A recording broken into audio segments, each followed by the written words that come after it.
Hello students, आप सभी का हमारे यूट्यूब चैनल शिक्षा मैथ्स क्लासेज में हार्दिक स्वागत है। तो स्टूडेंट्स, हमने क्लास 8 की जो मैथमेटिक्स है उसमें कल हमने इसका जो बेसिक है एक्सरसाइज 1 का वो हम पढ़ चुके हैं। आज हम पढ़ेंगे एक्सरसाइज 1.1 के क्वेश्चंस। तो देखते हैं 1.1 के क्वेश्चंस को। तो देखो, इसका पहला क्वेश्चन है कि उचित गुणधर्मों के उपयोग से निम्नलिखित का मान ज्ञात कीजिए। देखो, हमने कल की जो क्लास थी उसमें आपको बेसिक में जो परिमेय संख्याओं के गुणधर्म थे वो हमने पढ़ाया आपको कि क्या थे। पहला था समृद्ध, दूसरा क्रम विनिमयता, तीसरा साहचर्यता, वितरकता का नियम। तो उन गुणधर्मों में से यहाँ पर हम कौन सा गुणधर्म यूज कर सकते हैं, उन गुणधर्मों की सहायता से क्या करना है, इसका मान ज्ञात करना है। तो चलिए देखते हैं इसका पहला पार्ट। तो देखिए, इसके सॉल्यूशन में पहले पार्ट में दे रखा है -2/3 इंटू 3/5 प्लस 5/2 माइनस 3/5 इंटू 1/6। तो यहाँ पर देखो यहाँ पर यहाँ पर 3/5 और इधर भी कितना आ रहा है, 3/5 आ रहा है। तो हम क्या करेंगे, यहाँ पर साहचर्यता के नियम से क्या करेंगे, इस 3/5 को एक साइड लिखेंगे। देखो यहाँ पर क्या लिखेंगे, -2/3 इंटू 3/5। ठीक है। अब साहचर्यता के नियम से देखो ये बीच में, तो इसको क्या लिख सकते हैं, हम लास्ट में लिख सकते हैं। तो यहाँ क्या लिखेंगे, -3/5 इंटू 1/6 और ये प्लस का 5/2, इस तरीके से लिख सकते हैं। तो यहाँ कौन सा गुणधर्म हमने यूज किया उसको लिखेंगे, क्या किया, साहचर्यता। ठीक है, के नियम से। ठीक है, इससे आपको याद भी रहेगा। इसके बाद देखो 3/5 यहाँ भी है और 3/5 यहाँ भी है। तो क्या हम इन दोनों टर्म्स में से 3/5 बाहर ले सकते हैं क्या? बिल्कुल ले सकते हैं। कौन से नियम से? वितरकता के नियम से। तो देखो यहाँ से हम 3/5 बाहर लेंगे। तो देखो यहाँ से 3/5 बाहर आ गया, जो बचेगा उसको हम कोष्टक में लिखेंगे। यहाँ पर कितना बचा, -2/3। अब इधर देखो -1/6 बचे। ठीक है, और इधर प्लस का 5/2। तो ऐसा किस नियम से लिखा हमने, वितरकता के नियम से। तो यहाँ लिखेंगे वितरकता के नियम से या वितरकता के गुणधर्म से। अब देखो यहाँ पर क्या करेंगे, यहाँ पर ये बीच कोष्टक वाली इसको टर्म्स को हम सोल्व करेंगे। तो 3/5 को ऐसे कैसे लिखेंगे, 3/5 कोष्टक। अब देखो इसको सोल्व कैसे करेंगे, देखो दो परिमेय संख्या है, क्या कर रहे हैं, घटा रहे हैं। तो इसमें जो इसका हर है उसका क्या करेंगे, हम एलसीएम लेंगे। तो देखो 3 और 6 का एलसीएम कितना आएगा, 6 आएगा। अब देखो 3 का भाग 6 में देंगे तो 2 बार, और उस 2 को इस 2 से गुणा करेंगे तो कितना आएगा, -4। चिन्ह किसका है, माइनस का। अब देखो यहाँ पर 6 का भाग 6 में एक बार। ठीक है, अब इस 1 को 1 से गुणा करेंगे तो 1 आएगा। ठीक है, प्लस का 5/2। अब देखो इसको और सोल्व करेंगे तो 3/5। यहाँ पर देखो कोष्टक का मतलब होता है गुणा करना। यहाँ कितना आएगा, -5/6। देखो यहाँ पर -4 और -1 जोड़ेंगे तो कितना आएगा, -5/6। यहाँ पर आएगा प्लस का 5/2। ठीक है, अब देखो यहाँ पर हम गुणा करेंगे तो देखो इस 5 से ये 5 कैंसिल हो जाएगा। क्यों? क्योंकि ये बटे में है, ये ऊपर है। तो भाग देंगे तो इस 5 से तो ये 5 कैंसिल, और इस 3 से ये 6 कितनी बार कैंसिल होगा, 2 बार कैंसिल होगा। तो यहाँ पर देखो चिन्ह किसका बचा, माइनस का। ऊपर कितना बचा, 1 बचा, और नीचे 2 बचा। तो माइनस का 1/2, साथ में क्या है, प्लस का 5/2। यही है। अब इसको हम इस साइड पे करते हैं थोड़ा। देखो यहाँ से अब इन दोनों में भी क्या लेंगे, एलसीएम लेंगे। तो इन दोनों का एलसीएम कितना आएगा, 2 आएगा। ठीक है, अब यहाँ से देखो 2 का भाग 2 में एक बार गया, उस एक को इस -1 से गुणा करेंगे तो कितना आएगा, -1 प्लस का। अब देखो 2 का भाग 2 में एक बार गया, उसको इस प्लस के 5 से गुणा करेंगे तो 5। अब देखो माइनस का 1 प्लस का 5 तो कितने बचेंगे, प्लस का 4/2 और भाग देंगे तो कितना आएगा 2। तो ये 2 हमारा क्या आएगा, आंसर आ जाएगा।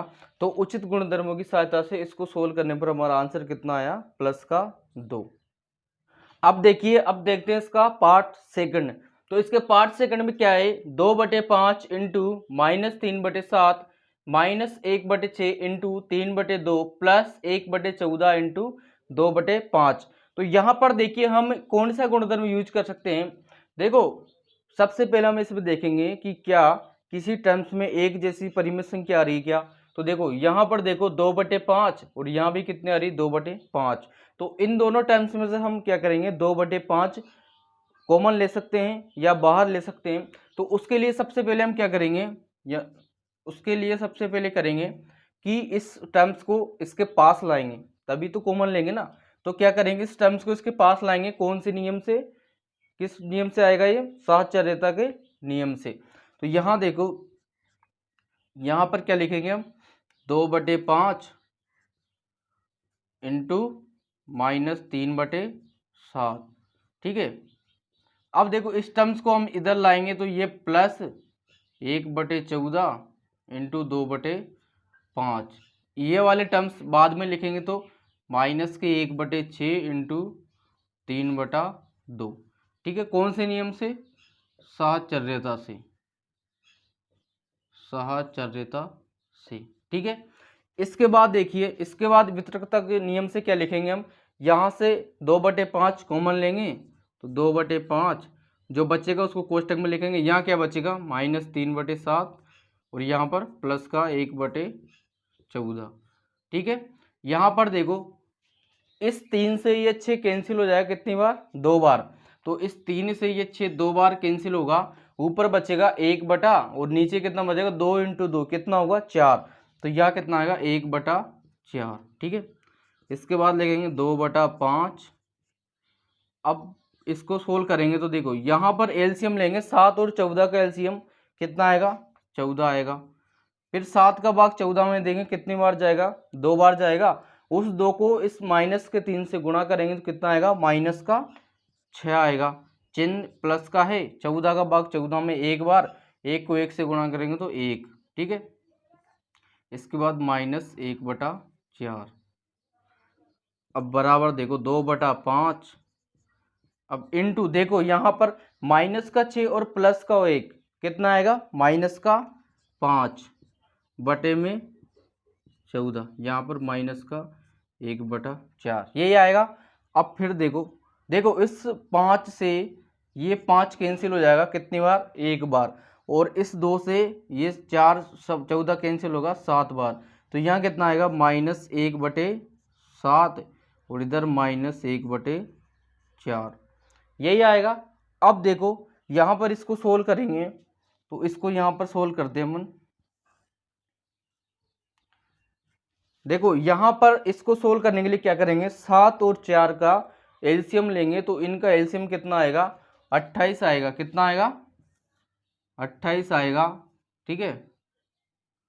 अब देखो यहाँ पर 7 का भाग 28 में कितनी बार जाएगा, 4 बार जाएगा। और उस 4 को इस माइनस के 1 से गुणा करेंगे तो कितना आएगा, -4 आएगा। और इस चिन्ह किसका है, माइनस का। और इस 4 का भाग 28 में कितनी बार जाएगा, 7 बार जाएगा। उस 7 को 1 से गुणा करेंगे तो कितना आएगा, 7 आएगा। तो देखो दोनों संख्याएं माइनस की तो क्या होगी, जुड़ेंगी। तो माइनस का कितना आएगा 11, नीचे कितना है बटे 28। अब कुछ कटेगा नहीं तो ये आपका क्या हो जाएगा, आंसर हो जाएगा। तो इस तरीके से आप इस क्वेश्चन को सोल्व करेंगे। तो हमने पहले क्वेश्चन के दोनों पार्ट हम सोल्व कर चुके हैं। देखिए अब सोल्व करेंगे हम क्वेश्चन नंबर सेकंड को। तो क्वेश्चन नंबर सेकंड क्या है कि निम्न में से प्रत्येक के योज्य प्रतिलोम लिखिए। क्या लिखिए, योज्य प्रतिलोम।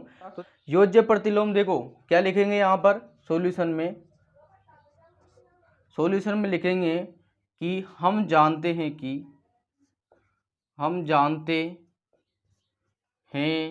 कि परिमेय संख्या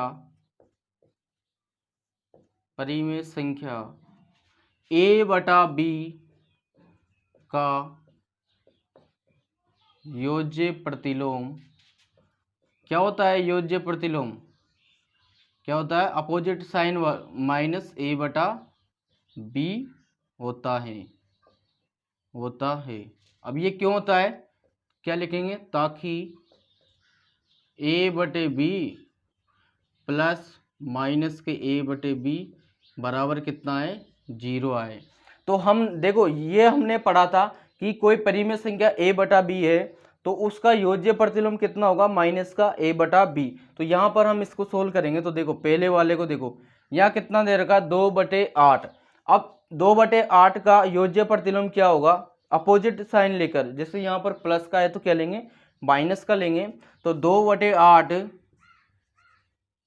का योज्य प्रतिलोम कितना होगा, योज्य प्रतिलोम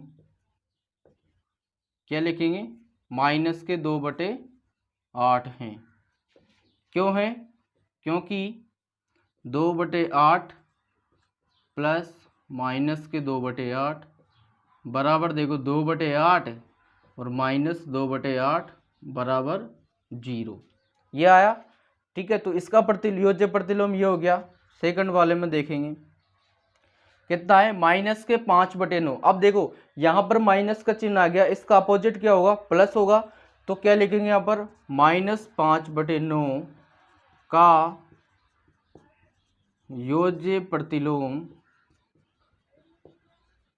कितना होगा, प्लस का 5/9 है। ठीक है, वैसे देखो तीसरे में देखो यहाँ पर कितना दे रहा है, -6/-5।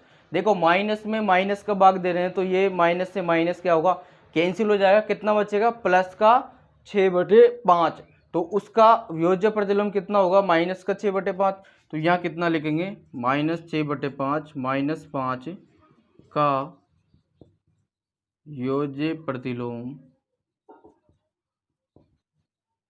कितना है, माइनस का 6/5 है। ठीक है, वैसे फोर्थ में क्या लिखेंगे, देखो फोर्थ में कितना है, 2/9। अब प्लस का है तो इसका योज्य प्रतिलोम कितना होगा, माइनस का 2/9। तो यहाँ क्या लिखेंगे, 2/9 का योज्य प्रतिलोम कितना है, -2/9 है। ठीक है, अब देखते हैं पांचवा पार्ट। देखिए कितना है, 19/-6, मतलब माइनस में है संख्या तो इसका अपोजिट क्या होगा, प्लस में होगा। तो क्या लिखेंगे, 19/-6 का योज्य प्रतिलोम कितना होगा, 19/6 है। ठीक है, तो इस तरीके से हमारे इसके आंसर हो जाएंगे। ये हो गया हमारा क्वेश्चन नंबर सेकंड। अब देखो क्वेश्चन नंबर थर्ड में क्या बोला गया है, क्वेश्चन नंबर थर्ड में बोला गया है कि फर्स्ट x बराबर 11/15, सेकंड है x बराबर -13/17 के लिए सत्यापित कीजिए कि क्या सत्यापित करना है, -x बराबर प्लस का x। ये हमें सिद्ध करना है। तो कैसे करेंगे इसको, सॉल्यूशन 1 में कितना है, देखो x बराबर 11/15 यही है। और सिद्ध क्या करना है, सिद्ध करना है -x बराबर x। ठीक है, अब यहाँ पर देखो x का मान रखेंगे यहाँ पर, तो चिन्ह किसका है, पहले माइनस का, फिर -11/15। ठीक है, अब बराबर में देखो यहाँ पर कोष्टक है, कोष्टक का मतलब क्या होता है, गुणा करना। अब यहाँ पर कुछ भी नहीं, केवल चिन्ह दे रखा है माइनस का। अब देखो ये माइनस का चिन्ह इस माइनस के चिन्ह से गुणा होगा तो कितना आएगा, प्लस का चिन्ह आएगा। देखो ये माइनस प्लस आता है या क्या आता है, ये अगर आपको पता नहीं है तो हमारे जो बेसिक वीडियो है, बेसिक मैथमेटिक्स का जो वीडियो है उनको आप देखें, वहाँ पर आपको अच्छे से समझ में आएंगे। इसका हम डिस्क्रिप्शन में इसका लिंक भी डाल देंगे वीडियो का। तो यहाँ पर देखो ये माइनस से माइनस गुणा होगा तो कितना आएगा, प्लस का 11/15। ठीक है, अब देखो ये कितना आ गया, माइनस, तो इस रूप में क्या आ गया, ये बराबर का, इसलिए क्या लिखेंगे, -x बराबर प्लस का x। ये हमारे पास क्या हो गया, प्रूव्ड हो गया। ठीक है, इसी तरीके से हम सेकंड को करेंगे। तो सेकंड में क्या है, x बराबर कितना है, -13/17। ठीक है, तो यहाँ पर क्या लिखेंगे हम, मान रखने पर क्या लिखेंगे, देखो माइनस एक्स, देखो यहाँ पर भी माइनस है तो क्या लिखेंगे, माइनस के 13/17, ठीक है, बराबर।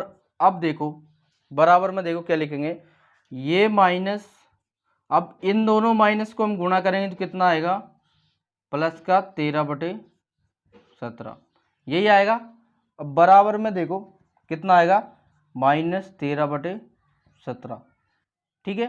तो ये देखो ये क्या एक्स है क्या, बिल्कुल एक्स है साहब, ये एक्स का ही तो मान है, तो इसलिए क्या लिखेंगे, इसलिए माइनस एक्स बराबर एक्स, ये आ गया इससे भी, तो ये हो गया हमारे पास प्रूव्ड। तो इस तरीके से इन दोनों क्वेश्चन को सोल्व करेंगे, ठीक है। देखो अब देखते हैं हम इसका क्वेश्चन नंबर 4। तो क्वेश्चन नंबर 4 में क्या पूछा गया है कि निम्न के गुणनात्मक प्रतिलोम लिखिए। क्या लिखना है हमें, गुणनात्मक प्रतिलोम। तो देखो हमने कल बेसिक में हमने पढ़ा था कि एक परिमेय संख्या C/D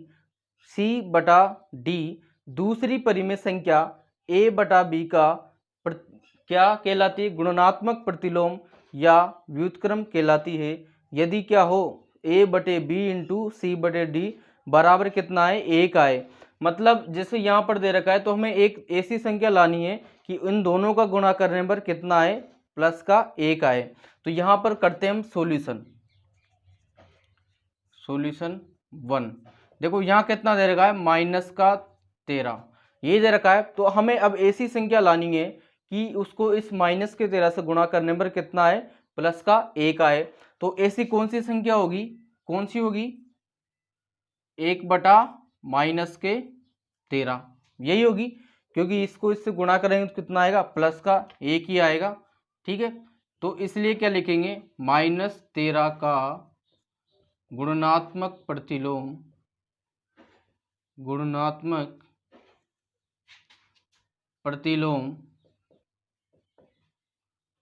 कितना है, माइनस का 1/13, ठीक है।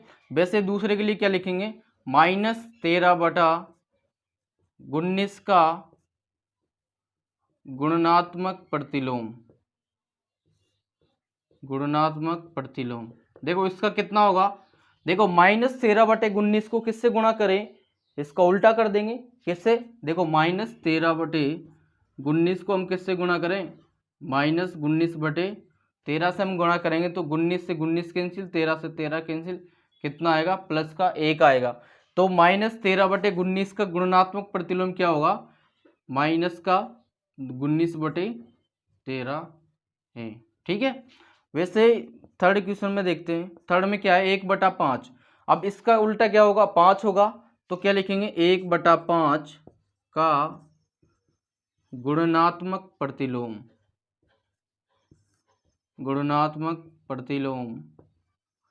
कितना होगा, 5 है, ठीक है। अब फोर्थ क्वेश्चन में देखते हैं, फोर्थ में क्या है, -5/8 × -3/7। देखो इन दोनों को पहले थोड़ा सोल्व कर लेते हैं। तो माइनस ऊपर की संख्या ऊपर से गुणा होगी, तो माइनस का गुणा माइनस से तो प्लस, और 5 का गुणा 3 से तो कितना आएगा, 15 बटे, देखो 8 का गुणा 7 से तो 8 7 56, ठीक है। तो क्या गुणनात्मक प्रतिलोम, क्या लिखेंगे, गुणनात्मक प्रतिलोम। देखो गुणात्मक प्रतिलोम क्या होगा, उल्टा कर देंगे इसका, कितना आएगा, 56/15 है, ठीक है। इसके बाद चलते हैं हम फिफ्थ पे। देखो फिफ्थ में क्या है, -1 × -2/5। पहले गुणा करेंगे दोनों को तो कितना आएगा, माइनस को गुणा माइनस से तो प्लस 2/5, क्या लिखेंगे, 2/5 का गुणात्मक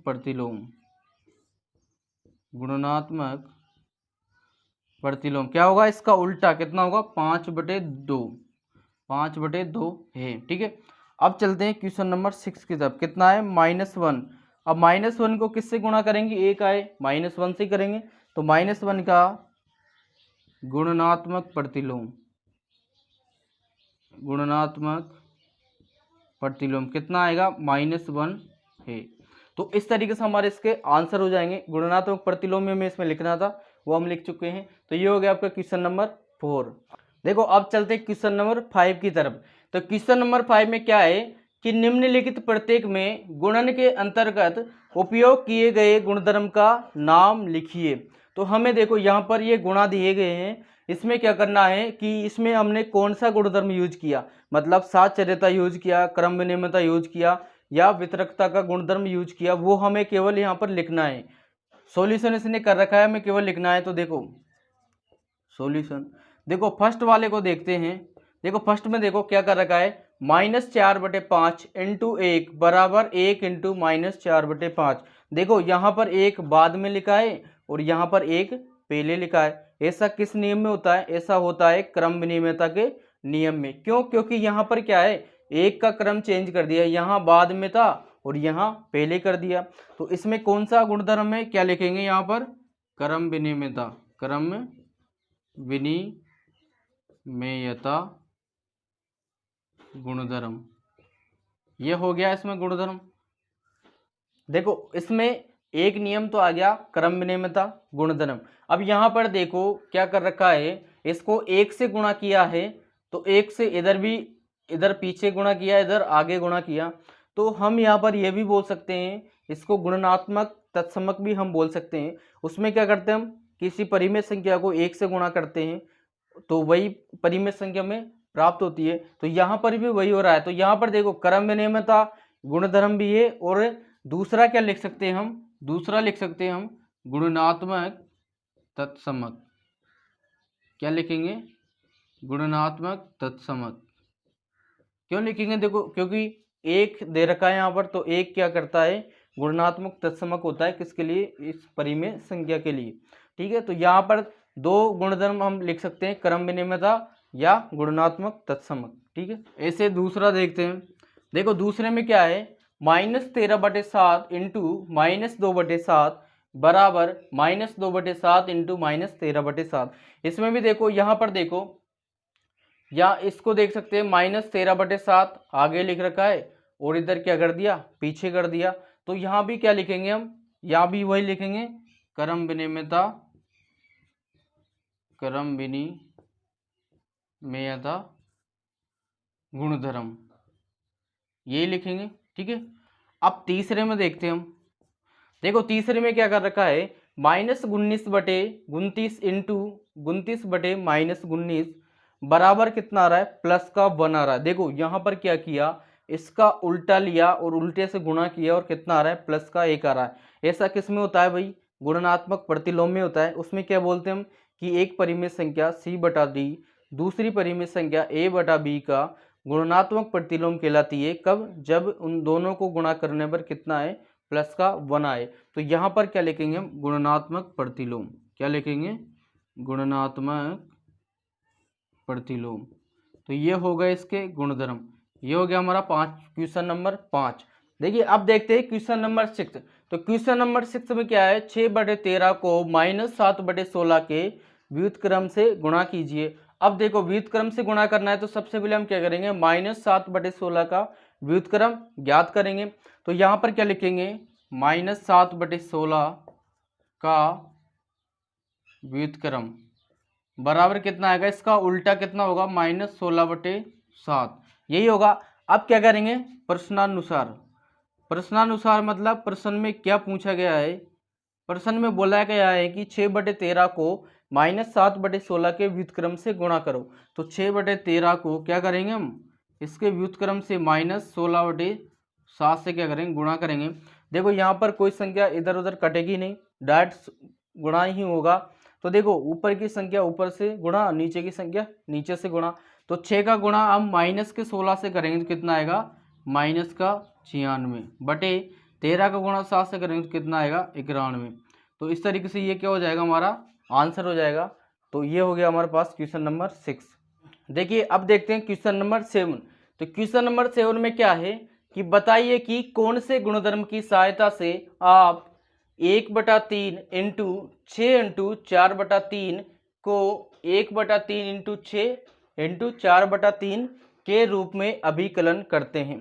देखो यहाँ पर क्या पूछा गया है, इसको इस रूप में लिखा गया है और पूछा गया है कि किस गुणधर्म की सहायता से इसको इस रूप में कन्वर्ट किया है, इस रूप में अभिकलन किया है। तो यहाँ पर देखो क्या है, 1/3 आगे लिखा हुआ है और यहाँ पर 6 × 4/3 साथ में लिखा हुआ है। तो यहाँ पर क्या किया, 1/3 को किससे गुणा कर दिया, 6 से, और बाद में उसको किससे गुणा किया, 4/3 से। तो ऐसा किस गुणधर्म में होता है, ऐसा सहचारिता के गुणधर्म में होता है। सहचारिता के गुणधर्म में क्या होता है, ए इंटू क्या होता है, बी इंटू सी बराबर क्या होता है, ए इंटू बी और इंटू सी, ये होता है। तो यहां पर गुणधर्म क्या लिखेंगे, गुणधर्म का नाम लिखेंगे सहचारिता,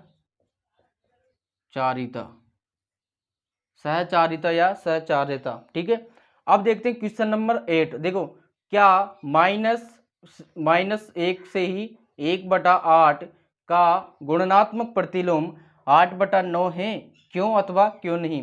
देखो यहाँ पर हमें ये परिमेय संख्या दी है, तो इसका हमें गुणनात्मक प्रतिलोम क्या ये है या नहीं है वो हमें चेक करना है।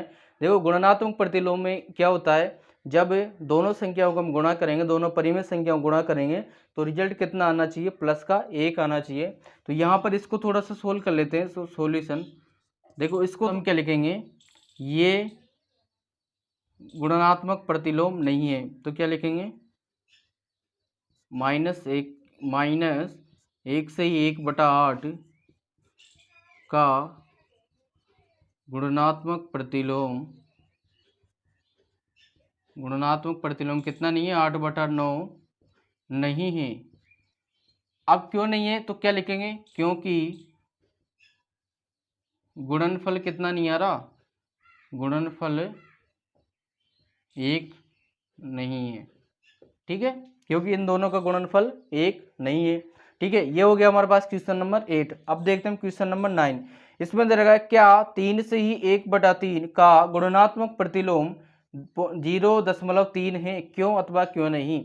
तो देखो 0.3 को हम क्या लिख सकते हैं, यहाँ पर देखो ये रूप आप 6 और 7 में पढ़ चुके हैं। तो 0.3 को हम लिख सकते हैं 3/10 लिख सकते हैं। क्यों, क्योंकि 3 में हम 10 का भाग देंगे तो कितना आएगा, 0.3 ही आएगा। तो यहाँ पर क्या लिखेंगे, सॉल्यूशन में इसको थोड़ा सोल्व करेंगे तो इसको क्या लिखेंगे, 3 से 1/3 बराबर, देखो यहाँ पर 3 का गुणा 3 में तो 9 और 9 में 1 जोड़ेंगे तो 10, तो यहाँ कितना आएगा 10/3। ठीक है, तो अब क्या करेंगे, अब इस 10 को या इसको ले लेते हैं, इस 10/3 इंटू देखो यहाँ पर कितना है 0.3, इसको ऐसे कैसे लिख देते हैं एक बार समझने के लिए, बराबर में देखो कितना आएगा 10/3 और इंटू देखो यहाँ पर इसको हम क्या लिखेंगे 3/10 ये लिखेंगे। अब देखो इस 3 से ये 3 कैंसिल और इस 10 से ये 10 कैंसिल, तो बचा क्या, कितना बचा, 1 बचा। ठीक है, 1 आ गया गुणा करने पर, तो हम क्या लिखेंगे कि 3 से 1/3 का गुणात्मक प्रतिलोम 0.3 है, क्योंकि तो यहाँ लिखेंगे इसलिए 3 से 1/3 का गुणात्मक प्रतिलोम 0.3 है, क्योंकि क्या है, गुणनफल 1 है। ठीक है, गुणनफल 1 है। तो देखो आप देखते हैं क्वेश्चन नंबर 10। क्वेश्चन नंबर 10 में क्या है, लिखिए, हमें लिखना है, क्या लिखना है, पहला क्वेश्चन है ऐसी परिमेय संख्या जिसका कोई व्युत्क्रम नहीं है, वो हमें लिखनी है। तो ऐसी परिमेय संख्या क्या हो सकती है भाई, जिसका कोई व्युत्क्रम नहीं है, ऐसी परिमेय संख्या केवल 0 ही हो सकती है। तो यहाँ पर क्या लिखेंगे, ऐसी परिमेय संख्या कितनी है, 0, क्या है 0 या ये। तो ये हो गया पहले का आंसर। दूसरे में क्या लिखेंगे, परिमेय संख्याएं जो अपने व्युत्क्रम के बराबर हैं। तो ऐसी परिमेय संख्या क्या हो सकती हैं, देखो 1 हो सकती है और एक -1 हो सकती है। देखो क्या लिखेंगे, 1, इसका व्युत्क्रम कितना होगा, 1 ही होगा भाई, 1/1, तो इसका व्युत्क्रम भी 1 ही होगा। और एक लेंगे -1, तो इसका व्युत्क्रम भी कितना होगा, -1 ही होगा। तो यहाँ पर हम दोनों संख्या क्या लिखेंगे, 1 और -1। ठीक है। अब तीसरा देखते हैं। देखो तीसरे क्वेश्चन में क्या है, परिमेय संख्या जो अपने ऋणात्मक के समान है। तो देखो ऐसी परिमेय संख्या क्या हो सकती है जो अपने ऋणात्मक के समान है, ऐसी 0 ही हो सकती है, क्योंकि 0 का कोई ऋणात्मक होगा ही नहीं। तो क्या लिखेंगे यहाँ पर 0। तो ये इसके आंसर हो जाएंगे।